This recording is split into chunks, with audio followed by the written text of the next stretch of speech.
think we can all agree that podcasting is a net good for business. In more than one conversation in this week alone, I've heard business owners say that their podcast is their number one customer acquisition tool and that they get more leads from their podcast than any other channel. And once again, I'm drifting into jargon that my 20-year-old self would run screaming in horror away from, but here we are.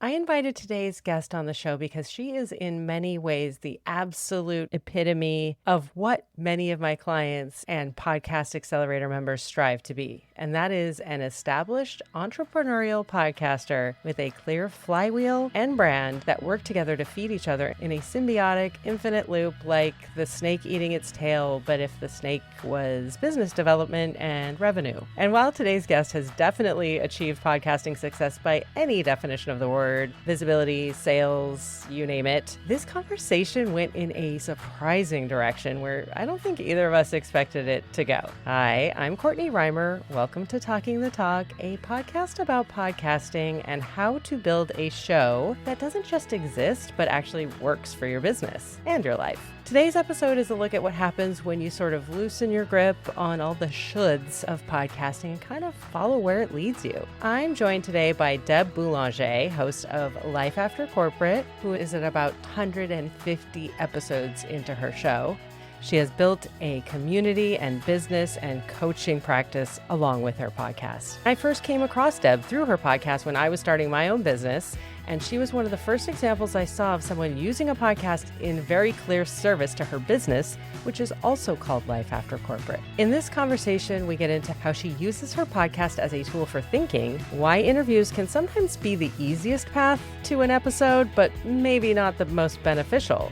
And there's also a moment where we realize just how much content is already sitting there, ready to be made into an episode if we just invite it in and go for it. My conversation with Deb Boulanger. Deb Boulanger, I'm so glad to have you. You are, in a lot of ways, the avatar of what I think podcasting can do and should do for entrepreneurs who don't have a platform. And it's hard to get a sense of someone with just words on a page, especially now that so many words on a virtual page are written by AI and it doesn't sound true to them. So you're ahead of your time. Tell us the whole genesis of your podcast. Well, I'm so happy to be here. So it was 2020, but as you said, it was before everyone jumped into it because we were in a pandemic.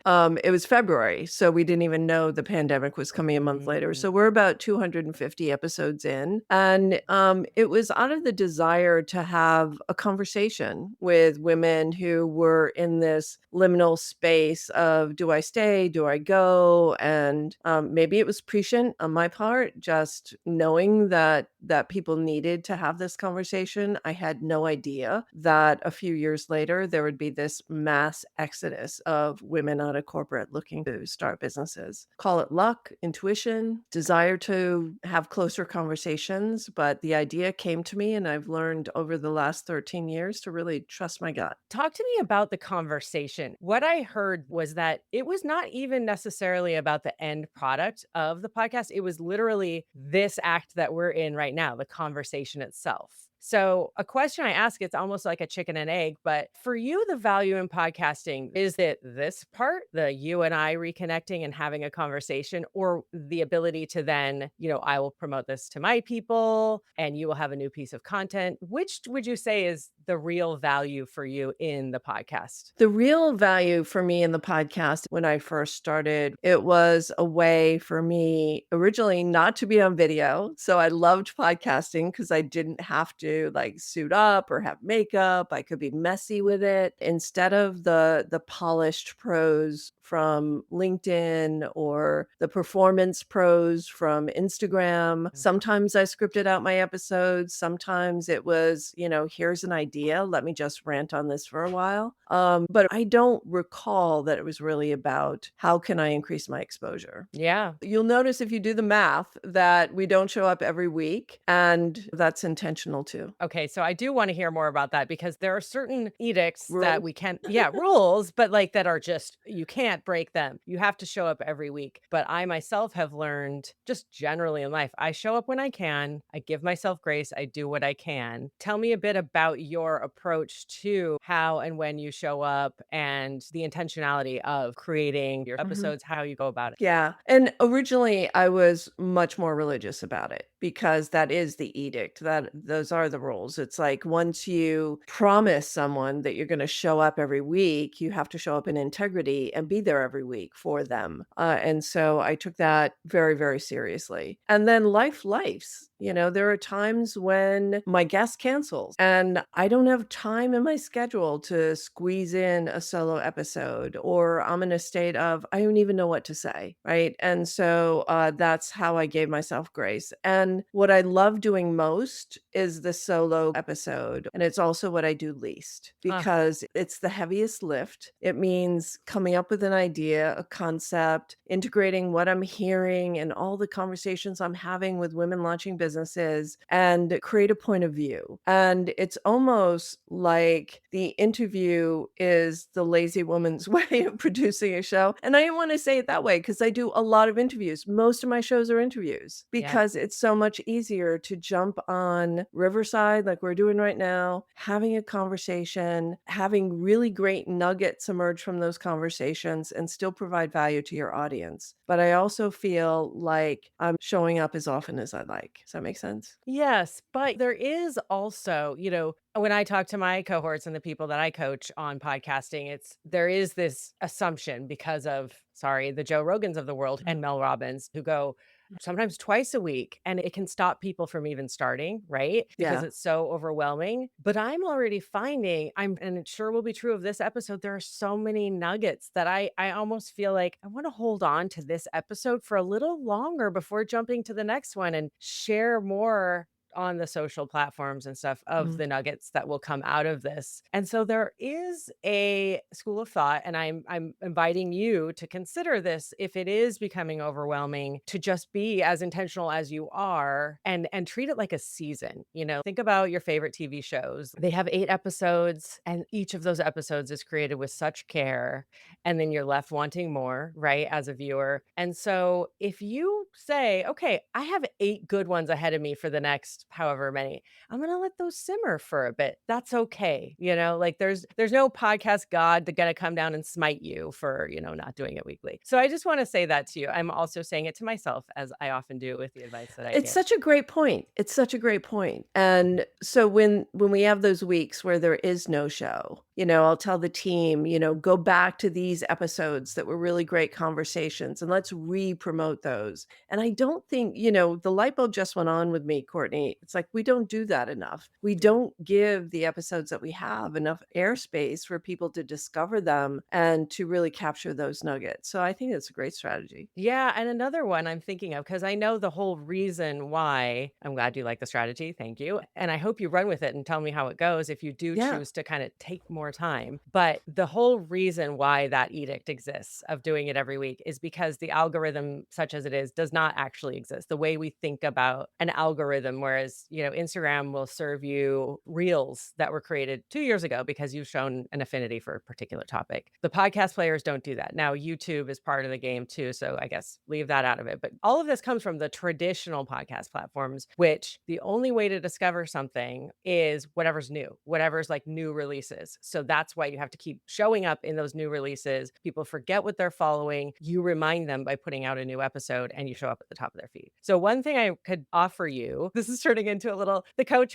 I love that. that you could do a quick reaction episode. And one of my clients actually has done this where he feels the same way. Like there was so much meaty material in that last conversation. I don't want viewers to miss it, or listeners. I'm going to take 10 minutes, and you've said you like doing the solos, and just say, just riff on your reflections. What stuck with you? And then have people say, hey, here's my reflections on last week's episode. I don't want you to miss it. I'm showing up here in your feed again. Again, Courtney, you should do this too. You know what I mean? It's sort of like an after show or a reflections. So there you go. There's Also, here's another idea. It's stream of consciousness. So I do this at least 2 or 3 times a week, and it's usually when I'm right out of the shower and, my head is bopping with new ideas, and I pick up my phone and I'll dictate an idea into like Chat or Claude and say, here's this idea. And this morning it was about fear disguised as indecision. So I'll have these like big ideas of, because what I'm hearing is, I don't know, I don't know, I don't know, with all the women I'm talking to, like, I don't know if I should look for a job. I don't know if I should start a business. And it just hit me. I was like, oh, that's fear. So let's talk Wow. about it. And that would be a great 10-minute episode about, and I can also put it in a newsletter form or Yep. a post or whatever, but I have these ideas all the time, but I don't think about them as grabbing the mic and recording. And here's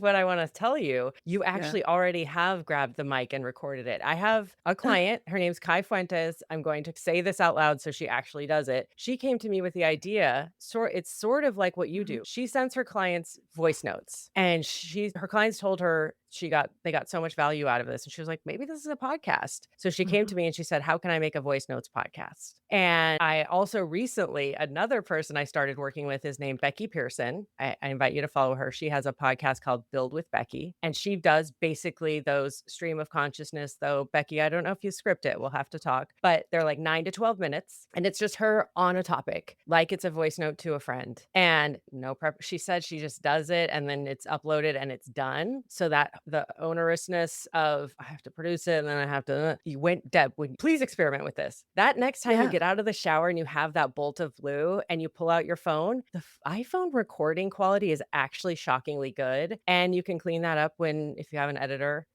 Try it. Just take one of those raw stream of consciousness and see how it works as an episode. Because you were saying it's a heavy lift to do the solos, but you're probably overthinking it. So it sounds like you have a lot of material in your phone already. I want to hear it. Yeah, so true. So true, right? And that is such a good idea. And of course, now my mind is going, wow, should I just do that on Substack as kind of like a new channel for these like really short thought pieces? Because I feel like Substack is this special place over here that's really deep thoughts. So, hey, if you're listening to this and thinking, I know a podcast would be good for my business, but I have no idea what I'm doing, it's your lucky day, because this week I am opening applications for my Sounds Great Podcast Launch Accelerator. What is that? It is a small group program designed for entrepreneurs who want to build a podcast that works for them and their business without adding a ton more work to their lives. It's a 5-week program with live masterclasses led by yours truly, along with one-on-ones for you to work with me directly on anything from editing your first episode to coaching on how to conduct an excellent interview to live and recorded tutorials on the tools I use to create this very thing you're listening to right now. The cohorts who've completed the Podcast Launch Accelerator have the most flattering things to say about what it helped them achieve. Like, I couldn't have done it without Courtney, she's the best, etc. I'm being humble, but at the end of those 5 weeks, you'll have a clear concept, title, positioning, and cover art, and you'll have an actual podcast out there in the world with a trailer that we'll build together. If you've been thinking about going for it with a podcast and you don't want to go it alone, drop me an email at Courtney@soundsgreatstrategy.com or learn more about Podcast Launch Accelerator at soundsgreatstrategy.com. So maybe deep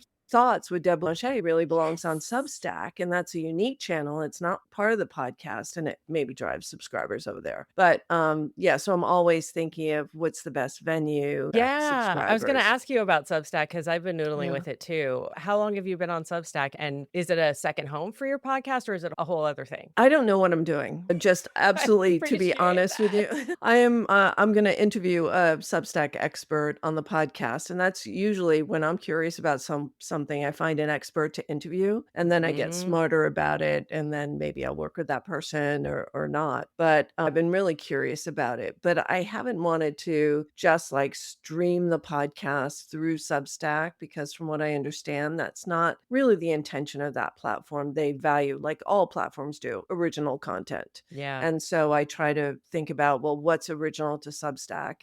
And when I think about that, I think about there's a lot on the podcast about the how to start a business. And there's also a lot of the spiritual journey of creating a new identity as a business owner from someone who is a corporate leader. What I don't talk about is the emotional part of it, is really dissecting what you're thinking and feeling and what it really means, because our minds are wily beasts and we have ways of deceiving ourselves every single day. And so debunking some of the things that we believe to be true would be a really fun series. I'd probably still do it under the Life After Corporate brand. I can't wait, and I seriously, Deb, if you wanna send me one, but don't overthink it, like, if you're like, "Do you Yeah. think?" I would be happy to take a listen because I'm sure it's great. You are anybody who's thinking about working with Deb, she gives you a lot of tactical tools on how to create a ideal client profile, how to serve them, all of that, but then there's, "Hey, maybe you should do this meditation," or the thing that Deb really did that changed my life. I now have a morning pages practice because of you, and I didn't before, and that's not something when you think entrepreneurial lunch lab kind of tactical, you think this kind of more woo-woo thing, but I just have to give a plug to Deb's differentiated way of doing what she does. So, thank Ah, you for that. thank you Yeah. so much. You're welcome. Yeah, morning pagers are really special. And I actually wrote in my newsletter, this would be another great topic about morning rituals, Mhm. about the value of morning rituals to get us out of the temptation to wake up every day, sit down at the computer and just start muscling through. And granted, there are days that happens for me, usually Wednesdays when it's like newsletter day and I haven't written it yet and the team is waiting to get it out in email. But the rituals are great. And really every day this week, I've made a different crystal grid. So it's like a new Mm. discipline. I was like, well, what's the intention for today? And what is the message around that intention? And can I make a grid to do that? But I'm kind of a secret crystal enthusiast. I only show up on TikTok to do that. Do you wanna say what it is, or is it we have the mystery is what is Deb's talk handle? No, I am so transparent. It's Deb Okay. Boulanger wherever I go. Okay, I have, one of my clients right now is someone called the Woo S, and I have to introduce you guys. She's starting her podcast adventure and thinking about, "Do I do the visual because crystals are visual, and do I start with audio?" Which is what I usually recommend because we talked about this before. I got into this as an audio thing too, and I think as women, because we are judged by our appearance a lot more than our male counterparts, there's so much more work involved with doing the video. So I usually encourage people start with audio so you're not distracted by all of that. First, you get your Yeah. voice and your story. But anyway, so guest strategy. So people think, and you talked about how having a conversation is a nice, neat container for creating content every week that doesn't Mhm, require a lot of like, what am I going to say, scripting, mhm. etc. Talk to me about your strategy for guests. I like that you're sort of maximizing your time with this Substack expert, and it's as much for you to learn something Mhm. and vet a potential collaborator or person you're hiring as it is you're creating content. Tell me more about, are there different sort of buckets you fill Yeah. when you're thinking about your guests? Yeah, sometimes, when I first built the Life After Corporate community as a companion to the podcast, I was really curious to learn from other community builders. So I did a series of 6 or 8 interviews with people like Erin Halper and Kate Luzio and Inbal Claudio. And I also interviewed Gina Bianchini, the founder of Mighty Networks, because I wanted to reveal the secrets of what makes communities great. That was very selfish on my part because I wanted to know what made communities great, but I also know that there's a new community for some identified persona that's popping up every single day, and people should know what makes a community great and what things to avoid. And even so, they evolve. And also, there was a series on entrepreneurship as a spiritual journey where I interviewed astrologers and people who had a great deal of faith or people who were experts in human design or the gene keys, because I think that if we truly embrace entrepreneurship, it cracks open your heart and you're forced to look at yourself in a deeper, broader, more spiritual way. I mean, Yeah.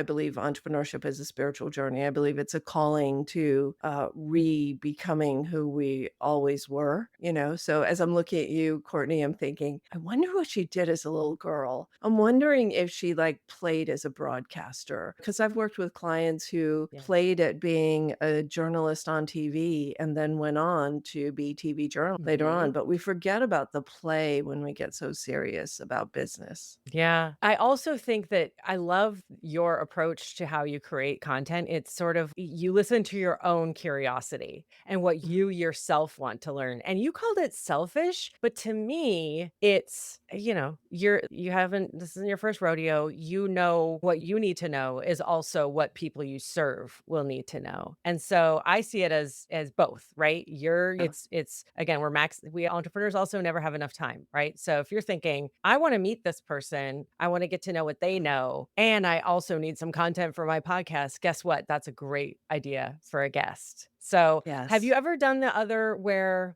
maybe there's a client you really want to work with? And you think, maybe I could have them on my podcast. They could get a sense of what it feels like to work with me. Have you ever done it the other way? I haven't, but I will say there was a dark side for a while where I Mm, realized one day that I am using the podcast to people please. mm, And that was huge because, you're at a networking event, you're having a great conversation. Maybe you perceive someone to be, to know something that you don't know, and you're just a little bit curious. And I was too quick to say, oh my God, you should be on my show. You should be on my mm, podcast. mm. And then you conduct the interview, and I'm sure you've been here. You're pulling teeth to get a nugget Yeah. and or to try and get a through line or try to get someone to stop long enough so you can summarize or ask a question or something like that. And I will say there have been times, can I do a true confession here? Yes, I would love for you Where to. I actually lied. I said there was a technical glitch and, the audio didn't come out, and so we're not gonna be able to publish the show.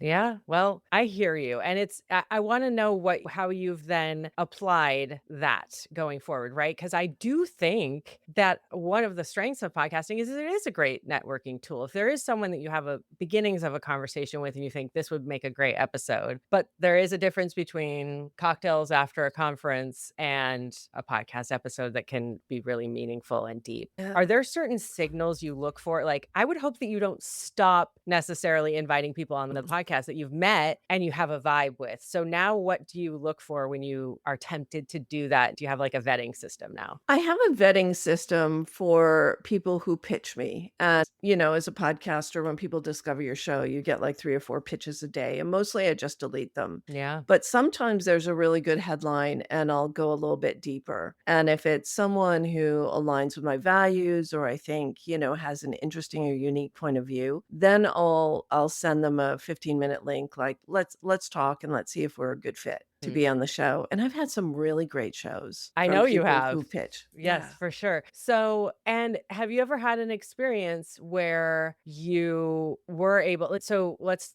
look at I know you do have a community. What came of talking to the Gina Bianchi's of the world? Like, Mhm. was that you looking for a community platform that you wanted to work with and did it result in that, or was it just you researching community? Like, did was there a business Yeah. outcome of it? Yeah. So, what I learned from Jean, I had already decided on Mighty Mm, Networks as our platform. mm. And so that's why I wanted to interview her because I also saw her at a networking event, I saw her speak. I talked to her, we had dinner together. It was just really gorgeous. And then, she outlined the mistakes that most people make, which is, you're the star of your own show and you set up a community that relies on you. So my desire for community was I wanted something that was leverageable, that was scalable, that didn't require a lot of me. Mm. And for the first year, I popped in once or twice a month, but when we tried to get people to network with each other, I have an amazing community manager, great personality, very enthusiastic, but the engagement wasn't there. And our retention rate was, I don't know, maybe 65% that first year and wasn't where I wanted it to be. And when we asked the community and said, what do you want? And they said, we want more Deb. Yeah. We want more structure. And so that's when I said, okay, we can bring the Launch Lab. We've rebranded it, but it's now the Business Coaching Academy, but we can bring that under the community umbrella. And so that way people have a place where they actually get an outcome and they collaborate on creating something together. And then the larger community is there for them to stay connected. So it was community second, kind of container first, structure Mhm. first. Yeah. But the most important thing is that people have a shared identity. And Mhm. so good communities are built around people who have a shared identity, who are in some form of transition. So that's Mhm. why Life After Corporate is kind of the perfect idea for that. Tell me about if you've seen, because I hypothesize and have experienced, but not in a contained way. You talked about the container of community. Has any sort of community built from the podcast? Because I know it's hard because there's not, that's a reason I've looked to Substack, frankly, is there feels like a way in which people can have discourse around a particular episode or something. Have you seen any community spring out specifically from your podcast? I don't think so. Usually, what happens, what our community manager does is post the weekly episodes in the community for people who haven't had a chance to listen to Mhm. them.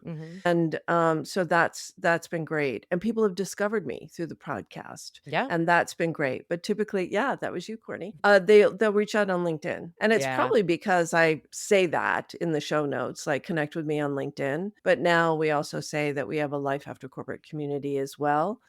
So I would love to have a closer connection between the community and the podcast because that was the reason why I launched it in the first place. You mentioned you tell people where to find you. Can you talk to me about how, if you have tried different ways, it's the CTA. It's the simplest, like most Mm. boring thing, but I'm big on acronyms right now. My clients, they've said, "Oh, do I have to do all that like and follow us and blah, like it's so?" And I Yeah. said, "Yeah, people, you got to if they've listened to your whole episode, they're with you and they want more. Tell them where to find you." So, can you talk to me about how you connect your listener to you once they've had this experience of you in the podcast form?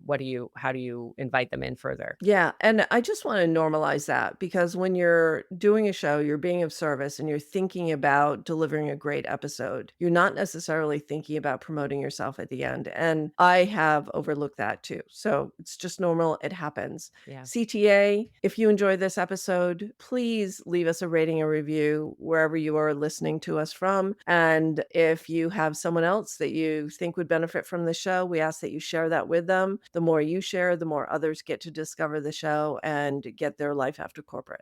So we do that. And then I'm not great, but my podcast producer keeps saying you need to record an interstitial, a little commercial for the community that we can lay in there. And so those are some of the things that I procrastinate. And is it psychological? Am I avoiding something? I don't know. But those are the mistakes that I'm making that I don't want your listeners to make too. Do Yeah. do Oh, it's promote yourself, brag, tell people. People need instructions for what to do. They're not going to think about it naturally. yeah, they do. It's almost, you think you're disrespecting people. Like, of course they know where to find me, but we're busy-minded people. It's like, oh, Deb, actually, she's saying it's meaningful if I leave her a review. I really love okay, I'll go do that. People want to be of service to you too. They want to give back for this time you spent educating them on your podcast. I will say your producer's right. And it's reminding me of something. It's the whole Dr. Heal Thyself. It sounds like you have a little bit of this too. Like you're good at Yeah. telling people to do things, but not always doing them, taking your own medicine. So I have said this and I'm going to say it to you. And I'm saying it again to myself and whoever's listening. Host read ads, we're talking about monetization now, are far and away the most valuable to advertisers of any kind of advertisement, right? Having a host, because of the trust that is built between the podcast host and the listener or viewer, people skip them less and therefore they are so much more valuable. So all to say, you as the host of your show have this valuable space that you own and you can give yourself for free to promote your business. So in the same way you hear people talking about Casper mattress or athletic greens or whatever it is now, now. Let's do that about Deb Boulanger's Life After Corporate Business Academy. What's it called? Say it again. Oh, Business Coaching Academy. Business Coaching Academy. I want to hear you do a 15-second. Hey, are you liking this? Do you want more of it?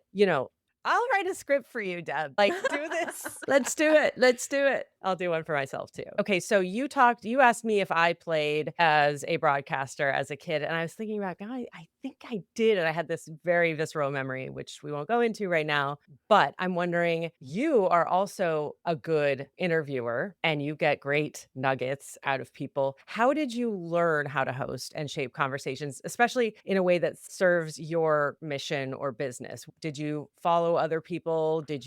Or did it just come naturally? Well, it was truly a baptism by fire because when I launched my business 13 years ago, there was no Zoom. So we weren't doing video conferencing. There was something called instant teleseminar. And one of the things that I learned to do right away was to offer talks to enroll people into my group programs. And when I first launched my business, I was an integral health coach. I was newly certified. I was healthy. I wanted to share that information. It was like body, mind, spirit. So it was all integrated. And the first thing I did was launch a webinar. And so I had to get over my discomfort in public speaking. So if you had met me 25 years ago, you would never see me with a microphone, like ever. And you're so comfortable. Like, this seems just like your element. But say more about how you got here. Yeah. Learning, Just doing practicing. it. By doing. Just doing it. Yeah. My very first webinar, I recorded myself and played it back and refined. I used to be very scripted in the past, but speaking is the number one way that I get in front of the right audiences. It's the number one way I get clients. I wouldn't have a business if I wasn't comfortable speaking in front of rooms. So podcasting is really easy. I mean, you're not even seeing an audience in front of you. You can't even tell if someone is like rolling their eyes or looking away or making a face. But speaking in front of the room is the number one way you get audiences. And podcasting is like absolutely free. And all you have to do is be able to string together a thought. And I was always a good writer. From the time I was a kid, I was an excellent writer. Like my first and second and third grade teachers, well, probably second and third grade, used to send me to the other classrooms to read my stories to the other students. I know, right? Star student, Deb Boulanger. I love it. And by fourth grade, I had written a play and gotten my friends to perform in it. So I think my speaking actually came out of writing. And that's why when I first started recording webinars and even my first podcast, I would script myself. And then, of course, you have to teach yourself to make it sound natural and pace yourself and have inflection and different tonality in your voice. But I think it also helps you not wander and take people on a wily journey. So there's probably a happy medium from scripting every word to just scripting an outline and sticking to that. For sure. And one thing you said I want to grab onto, because again, it's not something I do a lot myself, but I'm trying to do more of, but is great advice for anyone starting out, is you are almost your own best teacher in that listening back to yourself. And you said you would listen back and go, oh, well, that was, so you're teaching yourself, but it's informed with the data of your own work, right? And you're Yes. hearing where it was true to what you meant to say, or you yourself felt yourself losing the thread. So I encourage everyone to listen back, even if it's hard. People don't like the sound of their own voice. So yeah. Yeah, I get used to it. Okay, so tell me more. And this is one of those, you went on your mission to learn, interview community builders when you were building your community. You have been, even though I've been in the podcast business forever, I haven't been making my own podcast while also running a business. That's been a huge challenge for me. Tell me more about how you do it. You mentioned, a producer, but what keeps you going? What are your, it is overwhelming. You mentioned coming up with the ideas. Tell me how you've managed to make it work over 250 episodes and start up a business. Yeah. So basically, I invite people to the show pretty regularly.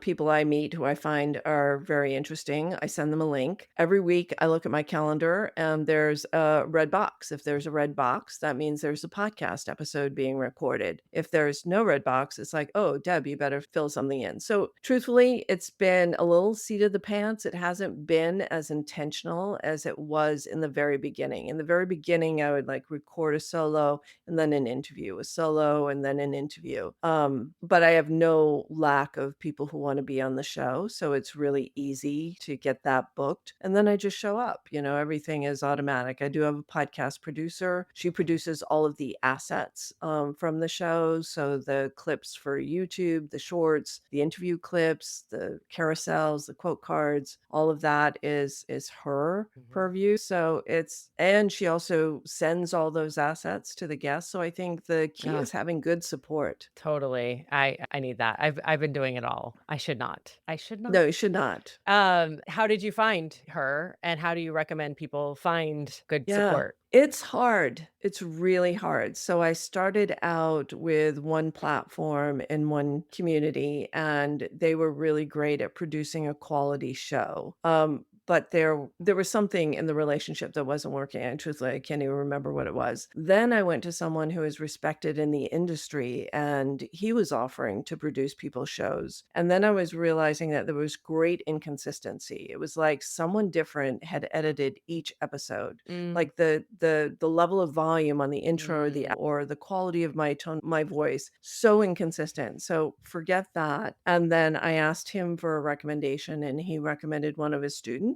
And I've been with her for, I don't know, 2 years, maybe more. And what I love about her is she's always educating herself. She's always training. She realized she wasn't a YouTube expert, so she hired a YouTube expert to work for her who does the YouTube clips and posts that. So find someone who really cares about podcasting, who really wants to get better at their craft and learn more, even down to using AI for the titles. We've worked back and forth, and sometimes, AI will spit out these episode titles. I'm going, they're all crap. I don't like any of them. And so then I would work a title and send it back to her. And then she developed a better tool. And now the episode titles are more spot on. So someone who always wants to do better and really cares about the quality of the show and who's consistent with your schedule. Those are all really great, and I'm going to write them down because I'm I'm in the market for one, and it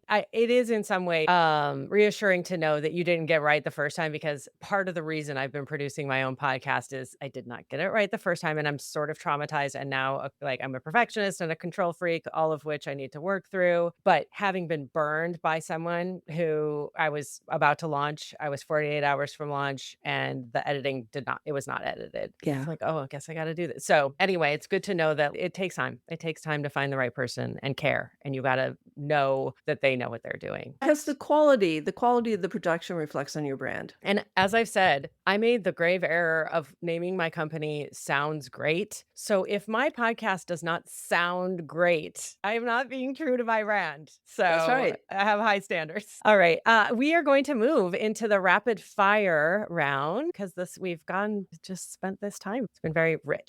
Okay. I'm not good at rapid fire because, I am a journalist. I like to ask follow-ups, but I will try to stop. For you, what is the sweet spot in terms of length? Do you have one? Do you prefer shorter, tighter, or longer and more sit back and listen for a while? I can't seem to get an episode out in less than 30 minutes. And most of them go to 40 just because it's an interesting conversation. So I haven't looked at my podcast stats in a while, so I don't know if people listen to the full 40 minutes or if half hour is the sweet spot. I know as a listener, I prefer 20-minute episodes. Otherwise, I have to break them in two because it takes me about 20 minutes to wash my face and do my makeup. And that's when I'm listening to a show or an audiobook or something like that. Or sometimes I'll bring my phone in the shower with me. But if it's a 1-hour episode, it might take me 3 days to get through that. Yeah. Yeah. I think listening to your own habits will help inform that, but yeah, that sounds about right. You mentioned you haven't looked at your dashboard in a while, but let's pretend or not. What is a metric you care about more than downloads when it comes to podcasts? That is a really great question. Let me tell you, I'll give you I'm going to seed it a little bit. It doesn't have to be numeric. Okay. Yeah, I think comments, shares on social media, people who comment that they loved the episode, that they really listened to it. I think that that really makes me feel good. Every podcast has super fans, and it's your super fans who are going to share, comment, and make sure that others actually get introduced to your show. Yep. I saw when I was catching up with your podcast, you did something very smart and you put, I think, some of your podcast reviews on your website. Someone raving gave you a 5-star rating. It looks great.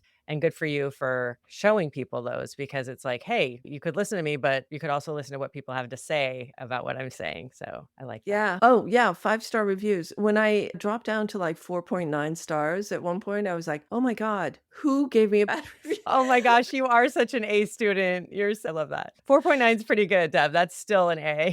Okay, when it comes to format, consistency or experimentation? That's interesting. I like to experiment. So I have even published, I used to do 5-day, 1 hour a day presentations a couple of years ago. And I realized that they were really helpful, that the audio was probably just as good video. And in that day, those days, the podcast was only audio. So I have republished like the Proven Profit Path or something like that, which is a 5-episode series that builds on how you make this transition, launch a business.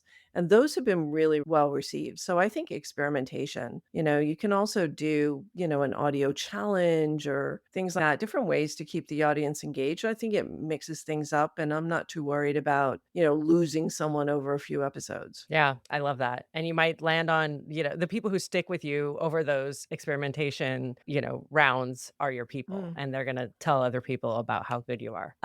What is if you can think of one, and it's okay if you haven't, is there a podcast episode of anywhere that you've sent to more than one person, That I've either yours or someone else's? Like if people love to say like, oh my God, you have to hear this episode. Have you done that? Yeah. Either if somebody has come to you and you have an episode of your own that answers that question or whatever, or someone else. Both, both. I'm always dropping other people's podcasts into Voxer for my CEO circle, which are my alumni clients who have been working with me for the longest. I love episodes on personal growth, development, spirituality.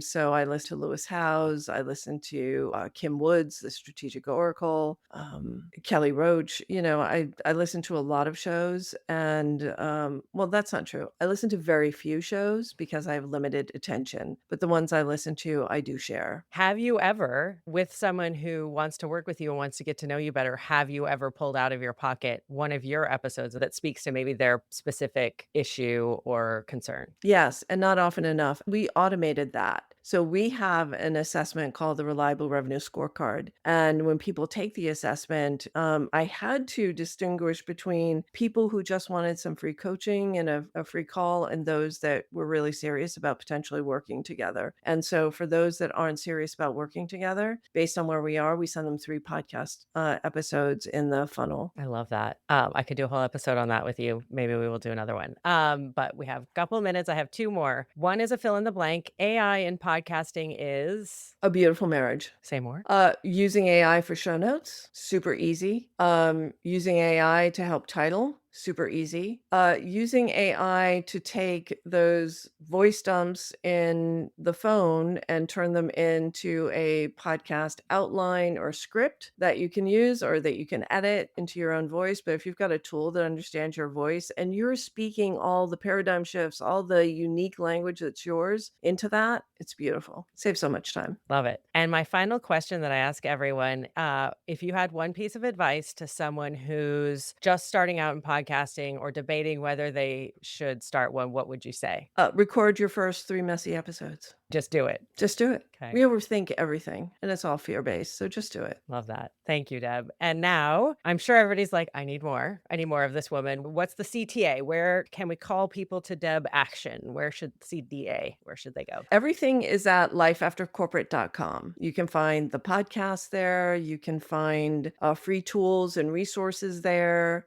You can find my programs there. We're very transparent on what we offer. You can find the community there and sign up for the community. Lifeaftercorporate.com. I say, everyone, run, don't walk there. Deb has been a boon to my life, and I'm sure will be to yours as well. Thank you for your time, Deb. I know it's valuable. I appreciate you. Courtney, love spending this time with you. It was so fun.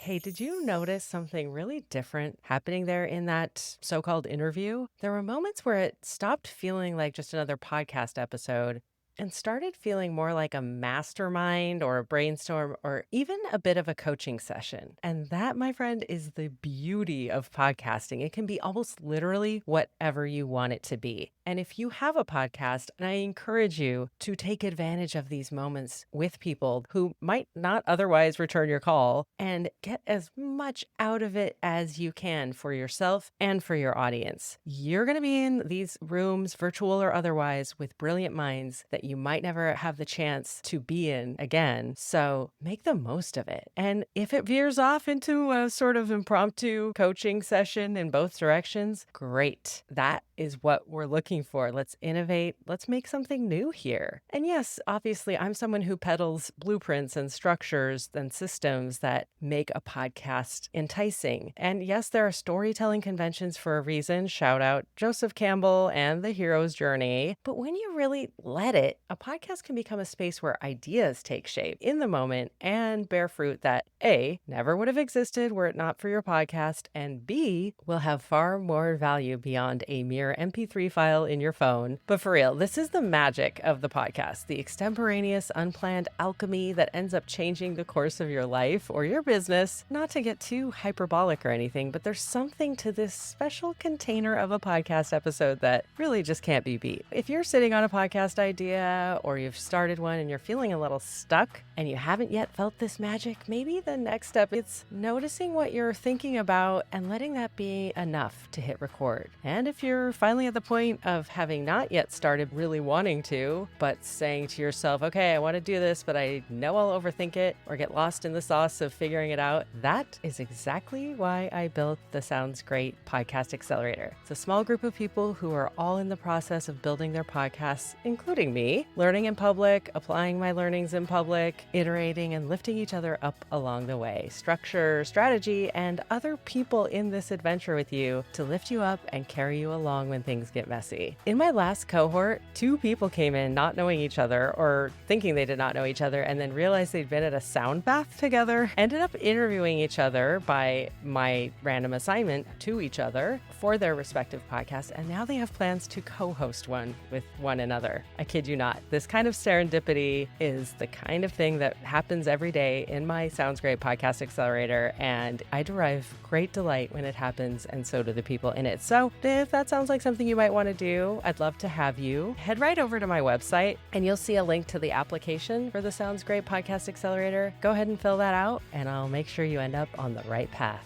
Until next time, this is Talking the Talk, a podcast about podcasting with me, Courtney Reimer. Thanks for listening. Thanks for creating. Please keep doing both.